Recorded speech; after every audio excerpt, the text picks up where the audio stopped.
The Holladay Incident. It's 3:15 a.m. in a quiet Holladay, Utah bedroom. You snap awake, but you can't move. Not a finger, not even your eyes at first. Something is standing at the foot of your bed. Two, maybe three of them. Tiny figures, no taller than a foot. Gray skin, huge black eyes reflecting what little light exists. They're just watching you. Your heart hammers in your chest. You try to scream, but nothing comes out. Sleep paralysis? A nightmare? The figures don't move like anything you've ever seen. May 2nd, 2025. A normal suburban home in Holladay, just outside Salt Lake City. One ordinary resident goes to bed like any other night. Hours later, everything changes. Earlier that evening, the witness had gone through a completely ordinary day. Work, dinner, scrolling on his phone, nothing unusual. Until the moment he woke up unable to move. Then came the paralysis. Total, crushing immobility.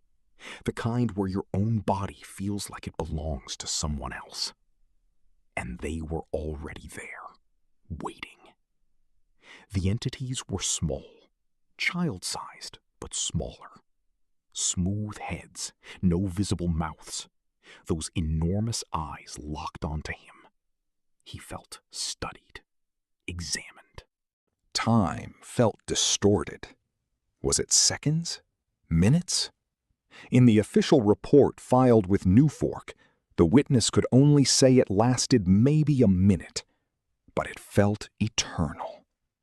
Then, one of them moved toward the wall, toward the basement window.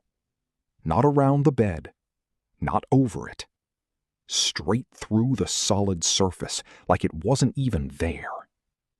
The others followed, passing through glass and wall as if stepping through mist.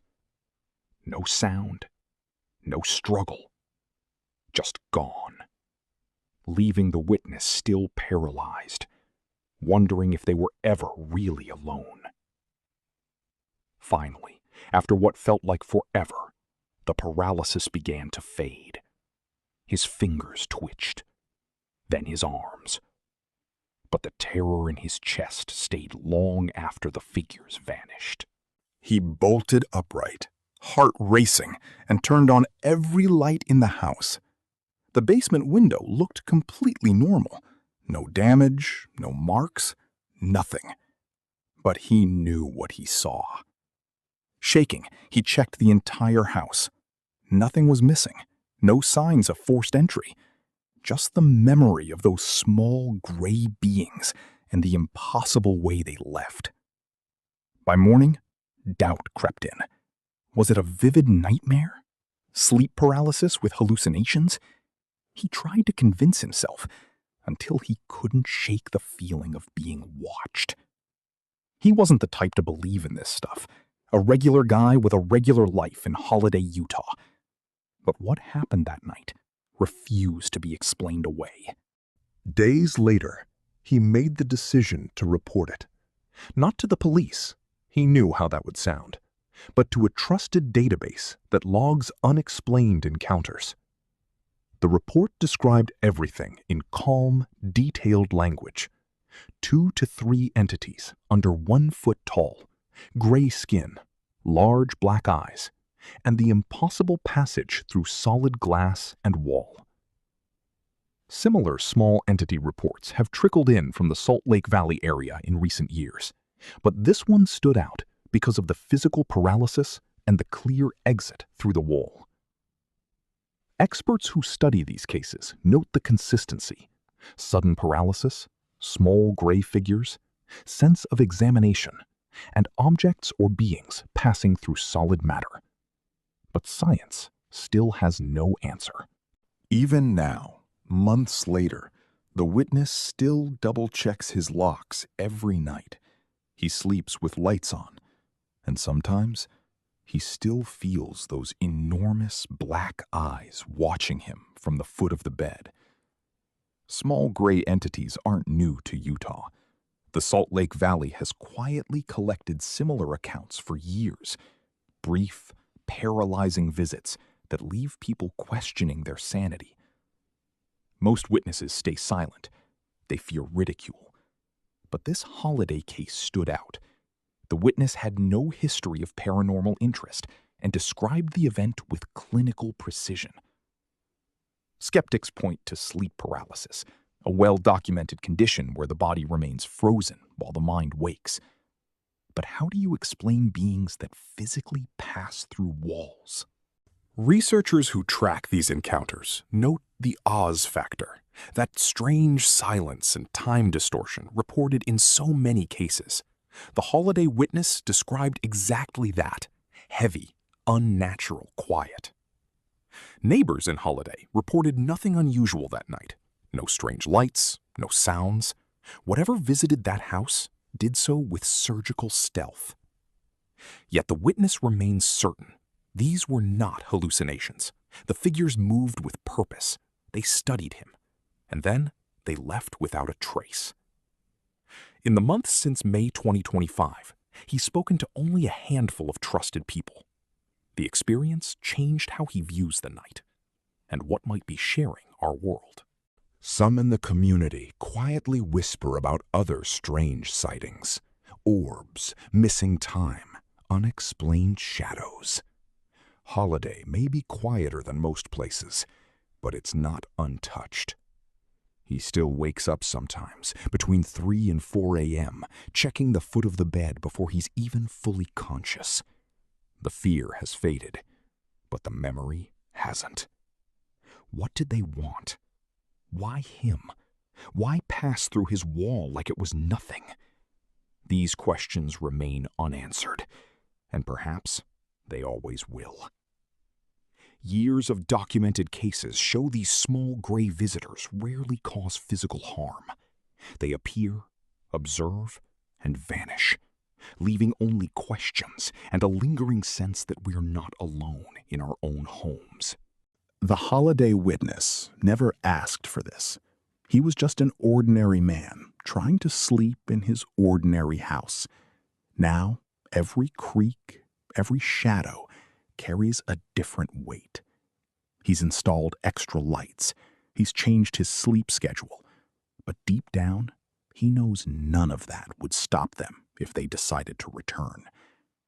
What makes this case so disturbing is the sheer normality of it all.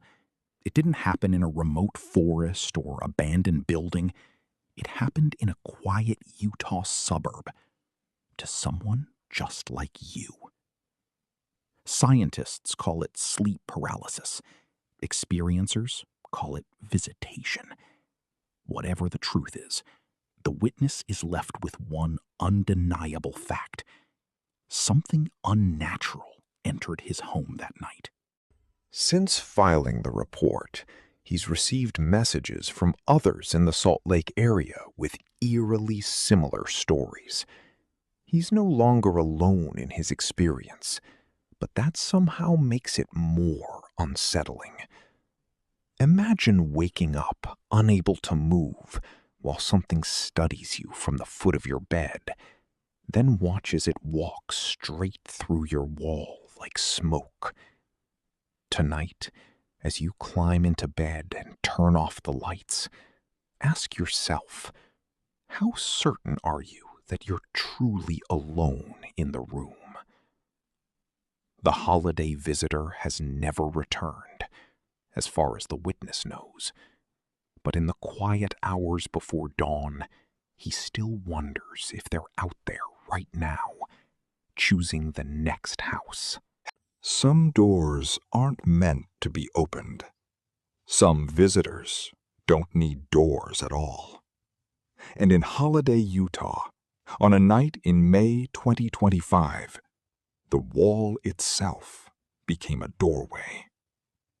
Whatever slipped into that Holladay bedroom didn't leave footprints. It didn't break locks. It simply appeared, observed, and melted through solid matter like it belonged to a different set of rules. The witness still lives in the same house. He still sleeps in the same bed. But nothing feels the same. Every shadow at the foot of the mattress now carries a memory. Maybe it was sleep paralysis. Maybe it was something far stranger. But in the quiet suburbs of Holladay, Utah, one ordinary man learned that the boundary between our world and the unknown is thinner than we think. So the next time you wake up unable to move in the dead of night, don't assume you're alone. Check the foot of the bed and pray nothing is staring back. What do you think really happened in Holladay that night? Drop your theories in the comments. If you've had a similar experience, share it. You're not alone. Thank you for listening. Please consider subscribing to my channel for more terrifying tales coming weekly. If you enjoyed this story, I have many more available in paperback worldwide on Amazon, Beyond the Campsite and Beyond the Campsite 2, A Trail Too Far.